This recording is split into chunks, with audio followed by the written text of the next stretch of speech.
Great. Welcome, everyone. This is the Southern Vermont New Vermonter Provider Network meeting. What a year it's been. Probably our last, let me just check if it's our last official meeting, because I believe we may have a quarterly consultation in December, and Joe and I will talk about that. So either we'll have a quarterly consultation or we'll get a break in December, but you'll hear more shortly on that. This is an opportunity for us as partners to receive updates, provide updates, and collaborate on supporting our new Vermonter community. Let's start with Joe, if you have any updates for folks that you'd like to kick off with. Yeah, I have good morning, everyone. I have a presentation, short presentation, if you don't mind. Um, if you can give me permission to share. Yeah, I think Ashton, I want to make him co-host.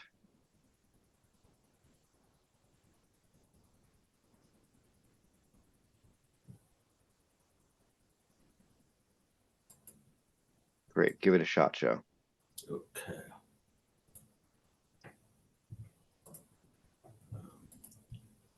Can you see this?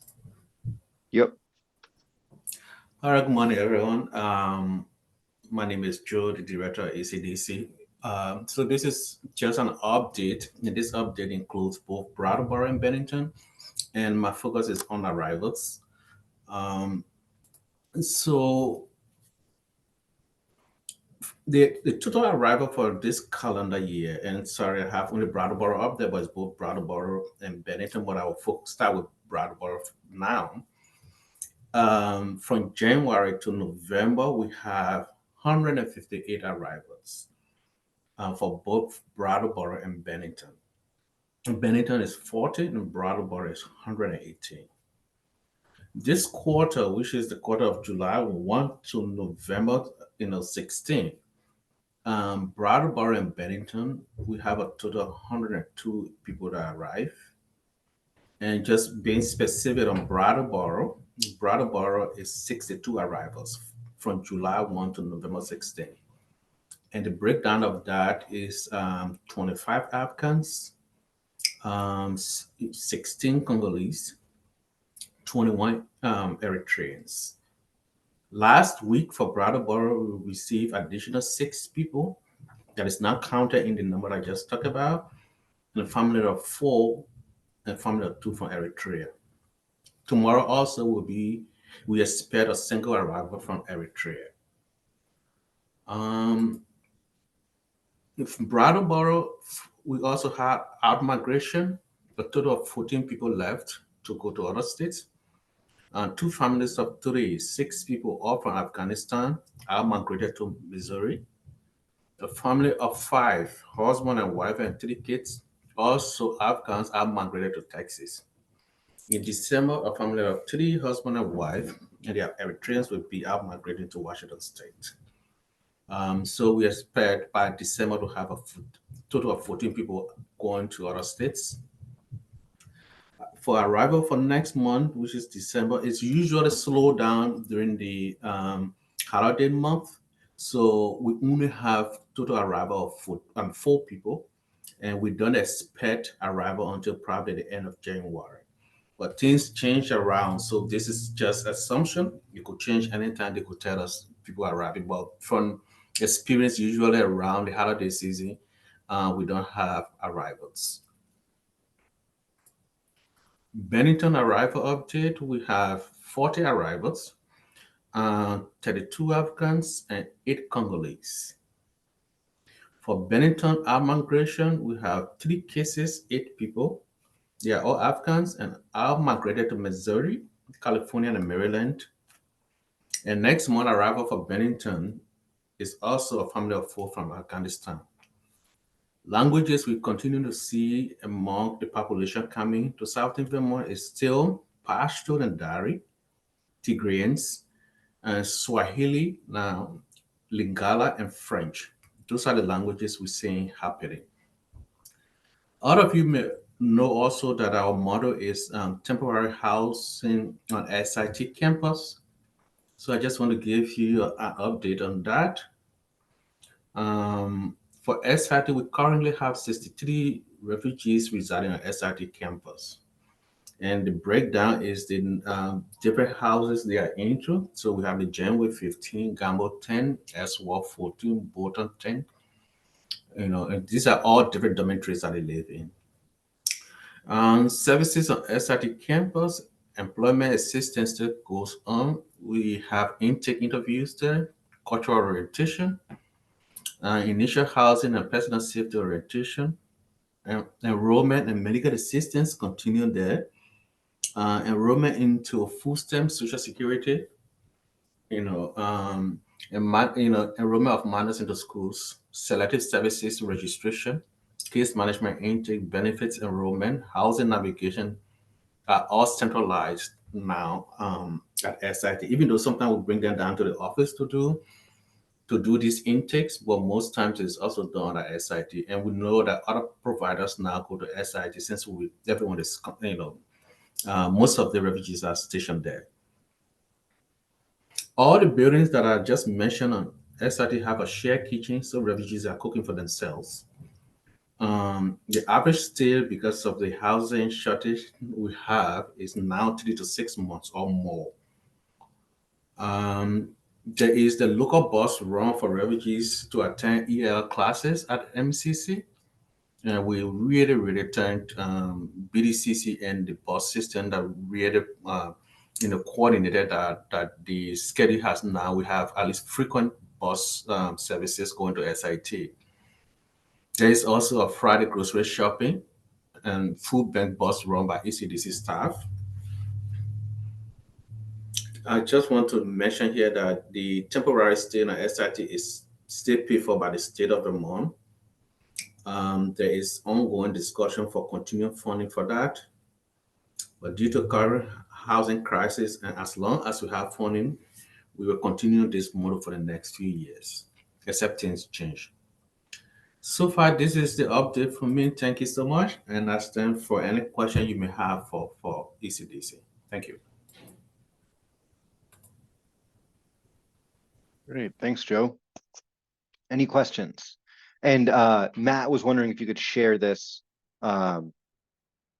presentation. So if you're able to, and you want to send it to me, I can send it out. Yeah, sure. I'll send it to you, Alice. Then you can send it to me. Great. Any other questions? Great.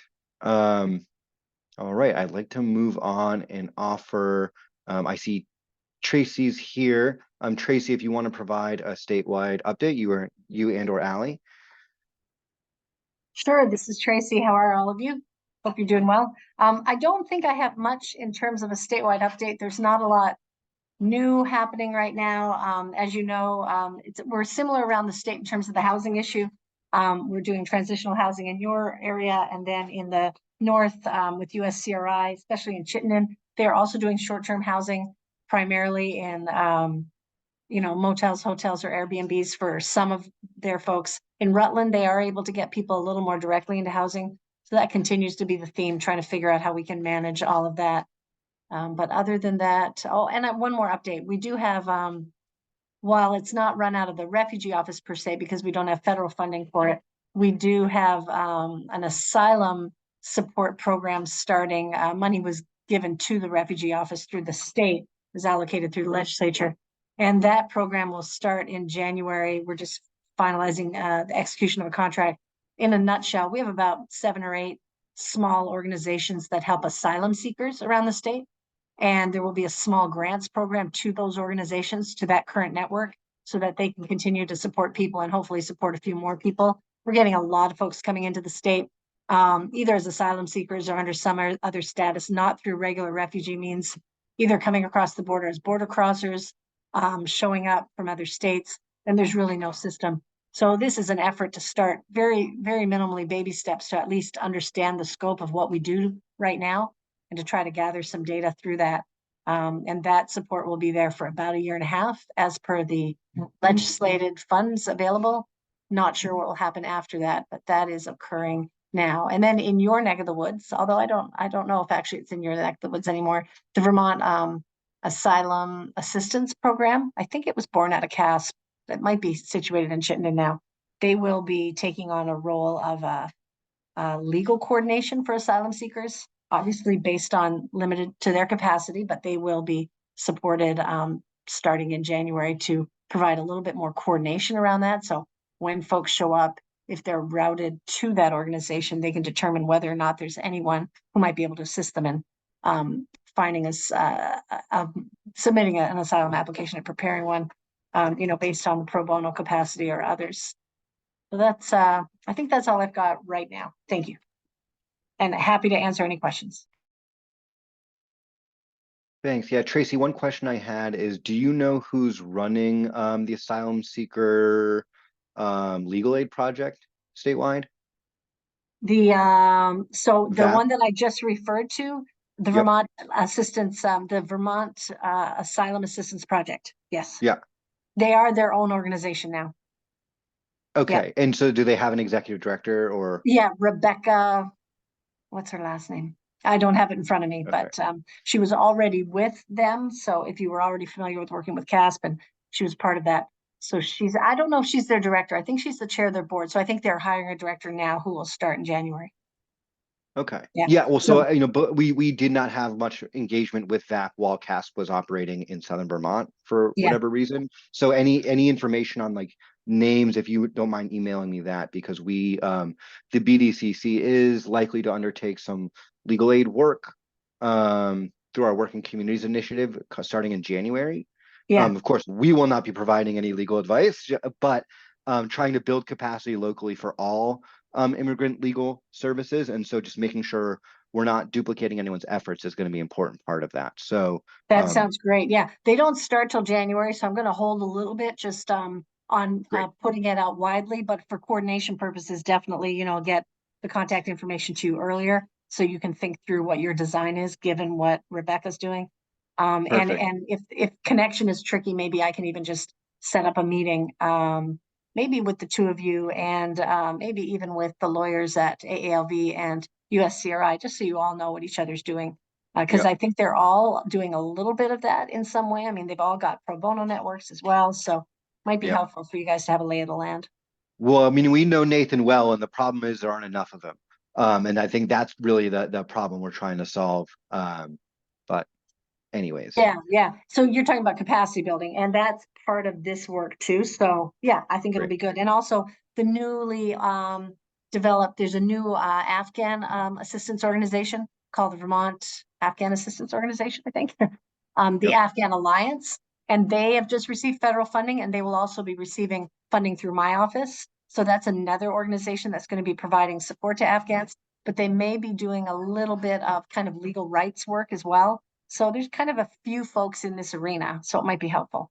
Yep. And so are those statewide initiatives from the Vermont Afghan Alliance? Yes, the Vermont Afghan Alliance, to the best of my knowledge, is a statewide initiative. And so at some point, it might be great to hook them up with ECDC and you folks so you have a sense of what their work plan is and what they're working on. We would love to hear from them. Yes. Yeah, they've already been assisting folks, but they have a federal grant, and they're pretty new, right? So, and then they'll have a grant from me. I think one of their focuses will be employment, but that kind of second job, like the upgrading. But there'll be a variety of other initiatives that they're working on. Obviously, if they're working with folks in your area, which they already have been, I think, working with a few folks. So and in Bennington County, I think. Yeah. So that would be a good discussion to have too. Yes. Great. Thank you. Great. Allie, anything on public health side of things? I don't think there are any big updates to report on this morning. I think Tracy captured the higher level updates from the office overall. So thanks, Alex. Thank you. I'll turn it over to Jack. Updates from Bennington County. Thank you very much. Yes, Joe covered some of the basics of what's going on generally in Southern Vermont, especially with the sort of arrival standpoint. And I do think that is overall kind of still an update for Bennington, which is that we are now directly receiving arrivals who are coming straight to Bennington. They're not coming through Brattleboro anymore. We have our office here and it is up and running. And as of July, people have been arriving in Bennington, and there have been 40 people just since July, which has been a lot for our small office. We've been very happy for the support that we've received from Brattleboro, but it has been a bit of a challenging period, and we have still been sort of growing into our own as an office that is doing this work directly. Very happily, I think we're on an excellent trajectory for that. We now have moved from our temporary office space into a permanent office space, which has been a massive and positive step. It has meant that we have had to put a lot of focus into some internal work, like physically moving our offices and setting up new spaces, which has made us a little bit less responsive than we might want to be to some of the folks who are here today. So blanket apologies, though I think you've already received email apologies, many of you, for that. And thank you for your understanding during our transition time. But we do now have permanent office space here at 120 Union Street in Bennington, and it includes not only an office space, but a community space, which we're really anxious and excited about putting to use, not only for our clients and for hosting meetings and for expanding what we're able to do, but also being a space that can serve other groups in the community that are doing a work that is aligned with what our work is and what our vision for the town of Bennington and Bennington County is. So we do see it as a space that has a lot of potential and a lot of possible uses. We're very happy that, for example, see Sean Marie and Amanda are here. Tutorial Center is going to be able to do cultural orientation in an actual ECDC space. We don't have to come over and take up all of their office space on a Monday. So that's been hopefully is a positive development. But in addition to having our new office space, we also have some new staff. So we have a new programs manager here in Bennington, Hannah Levi, and we also have a new case manager, Shirsha Sadat. And as you saw from Joe's presentation, while it hasn't necessarily remained entirely the case in Brattleboro, almost all of our arrivals here in Bennington are still Afghan. And so having Shirsha on board as a case manager who speaks Dari, who speaks Pashto, and is able to work with that client base really effectively has been a really positive development as well. And it also means that we just have more staff people. We're very hopeful that we are going to have our 4th staff position filled soon, which is our split housing and employment navigator position. And then we'll be a fully staffed office working out of our permanent office space. Like ECDC Bennington is arriving. So that's very exciting. Along those lines as well, we are going to have a office warming event towards mid-December. Everyone who is here on this call and many others are invited. We'll be sending out information about when that will be and what it will be very soon. And we're looking forward to that as sort of a combination of an office warming, but also a little bit of like an old-fashioned barn raising, a chance for a lot of people to come together and do a little bit, because we have a lot of different things that we work on for a lot of different people to have a chance to do a little bit to support resettlement in the area, because as everyone who's on this call knows, this kind of work only happens when the community is behind it and highly engaged, because there's only so much we can do within our agencies. It really does rely on building those strong community connections. And that's sort of where I come in, right? So now we have Hannah as a programs manager, we have Shirsha as a case manager, and my position is now I'm moving away from the kind of case management work that I was doing, and I'm going to be the community engagement manager for the Bennington office. So focusing really strongly on building those community connections and building up broader community capacity. And I'm really, really happy that in the last just even month or so, those are the kind of conversations that have naturally begun to happen because resettlement is now happening directly to Bennington.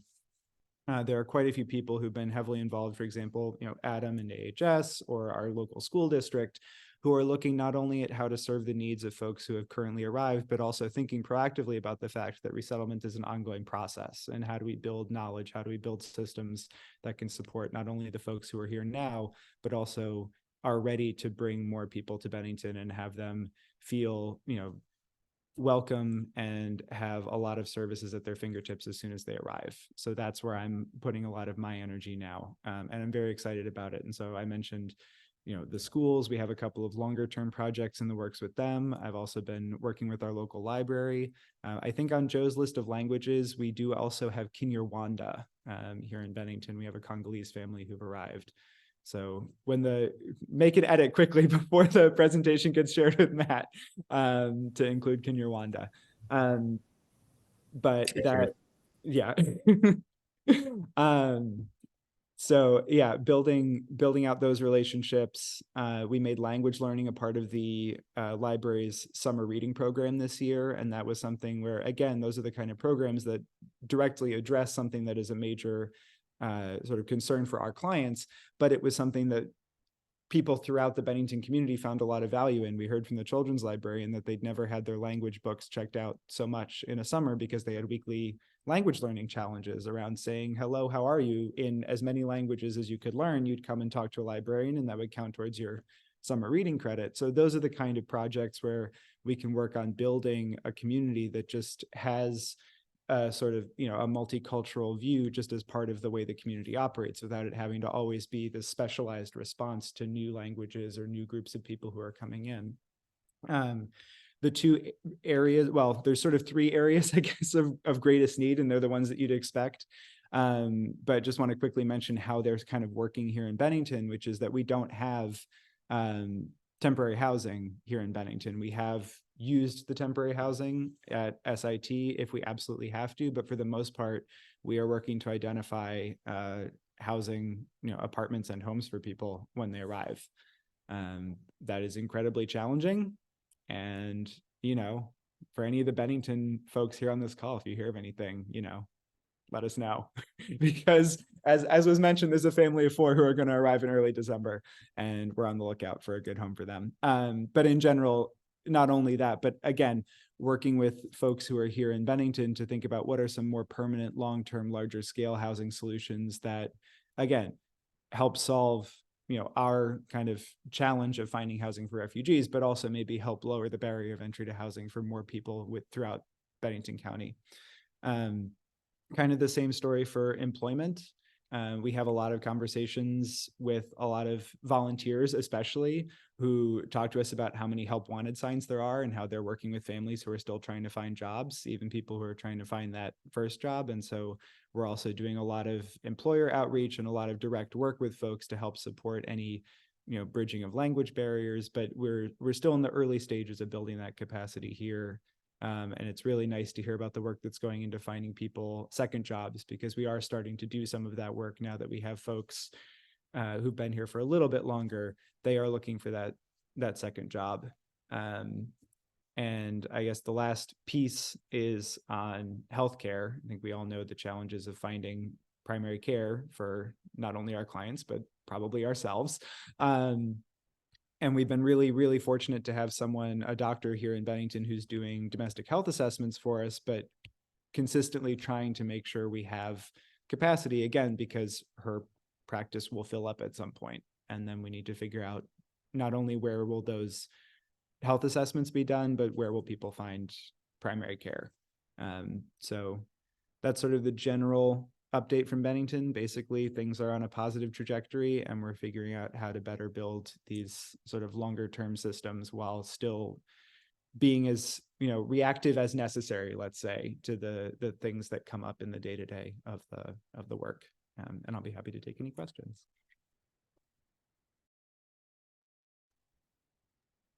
Thanks for such a great update, Jack. So here we are piloting a successful employment services tool that we feel is really, so first of all, it's available in a dozen different languages. Of course, Pashto and Dari aren't one of them. This is a tool that was originally designed in Europe in response to the Syrian refugee crisis. So all of the European languages that they spoke 10 years ago, including Arabic, are in there, but Pashto and Dari isn't.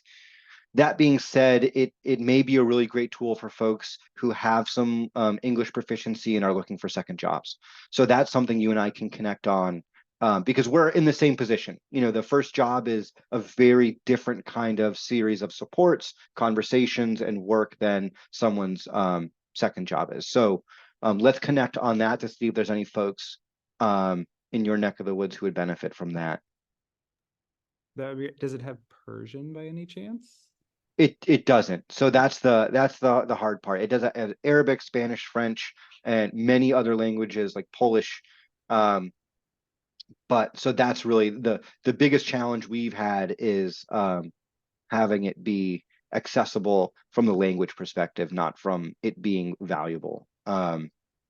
But we can, with some coaching, the other thing is it does generate a CV. So with an interpreter or translator, an hour of time could save a lot of hassle around resumes in cover letter stuff and job searching. So yeah. Yeah, I just want to jump in on that and say, like, one of the most, even if it's being used with an interpreter and that you're kind of, it's designed for the user to kind of own their experience, but at the same time, what it does beautifully is it helps unpack what someone's skills are through kind of very straightforward queries. And then it kind of translates that into like the language of like workforce and occupations and all the stuff that's kind of gobbledygook if you don't do workforce stuff all the time, and then map it to skills that are required for jobs within the economy down here. And so it does this translational thing, regardless of like languages, just occupational language translation. That's super duper helpful for someone using it. So it has that. The other thing I want to say is we're gonna, like we used to do last year, we would do kind of periodic employment resource calls. We'll start doing that again. So we can kind of create more space in which for, Bennington folks and some of our friends in the Upper Valley and volunteers and staff to kind of come into a regular conversation about some of these complicated sides of the vocational pathway and employment stuff. So I'm overdue on rebooting that, and it's coming. That's great. Yeah. And Yep. we have been talking with our Department of Labor folks about doing more kind of that engagement. And again, we now have a space in which to do these sort of things. So that's like Yeah. whole new world. Yeah. And so the last thing I'll say about the app is that it's great for folks with informal skill sets. So particularly folks who have never been into the workforce, but have skills. So, women who raised kids or took care of their parents, those are all skills that are easily translated into jobs that we need filled locally. And it's just, that's, you can input hobbies, you can input all of these things, and they are equitably valued from a skills perspective as a master's degree, as a full-time job. And for folks on the call, this tool is available for all Vermonters. We're working right now with Brattleboro Housing Partnerships on piloting it with their folks. And so if you are interested in this, or you have folks who are interested in this skills app, just let me know. But we are working with a wide sector of folks here and there.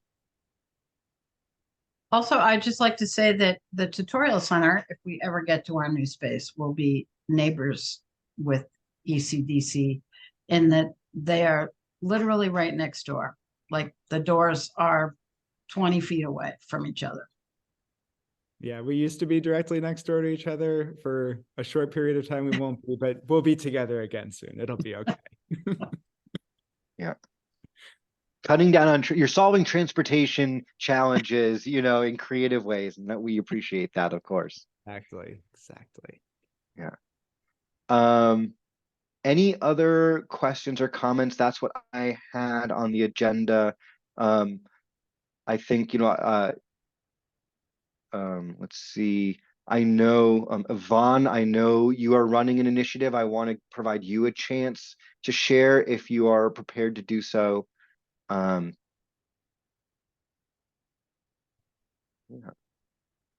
Any other questions? Adam or Sue, anything that you're seeing from folks from the ground up that you'd like to touch on or share about? Open to that as Hi. well. Oh, go ahead. I don't know. Are you talking to? Hi. Yeah. Hi. I don't Yvonne. know. I said a little bit of an update last week. Would you like an update on how many people we have, the problems we have? Whatever. challenges? Yeah, whatever you feel like sharing. So this is a more local version of the RISPNet meeting that was Yeah. last week. Yeah, so I guess housing seems to be our biggest challenge. because obviously there are plenty of jobs, and because of our program, most of them have already employment authorization. I mean, some of them come with employment authorization, so it's not really the problem of that hurdle. It's just the housing. And then, of course, the second problem is English. So they all have to learn English. And then third, of course, is medical care. It seems to echo a lot of the other concerns that other people have.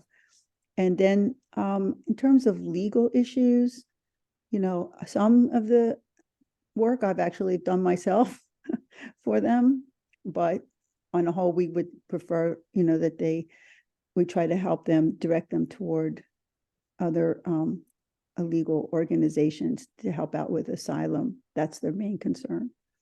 But I know there's a big demand already, so I don't want to try to add any more to all the other demands in the state and in Southern Vermont. And that's it.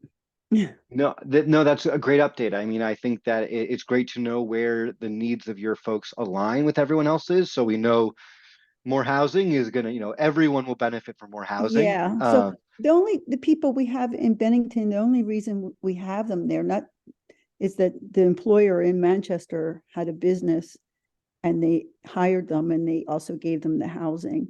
But other than that, we try to, you know, we know that you have your own service needs and so forth, but I just wanted to point that out, that we're not looking to work in Bennington. It just happened to have occurred in that way.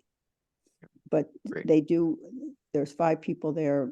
2 of them are a married couple, and they go to the tutoring center in Manchester. Great. I mean, Bennington.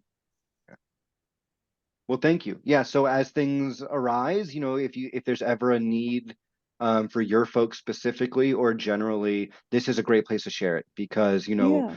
part of you know, the Working Communities Initiative, which we're all a part now by coming to this meeting, is that, you know, knowing what the demand is for services so we can plan to have those demands met. Maybe not immediately, but you know, how do we build the capacity to make sure everyone's needs are met long term in the region is something that we're just trying to keep our eye on. So thanks so much for sharing. Thank you. Great. Any other comments, input?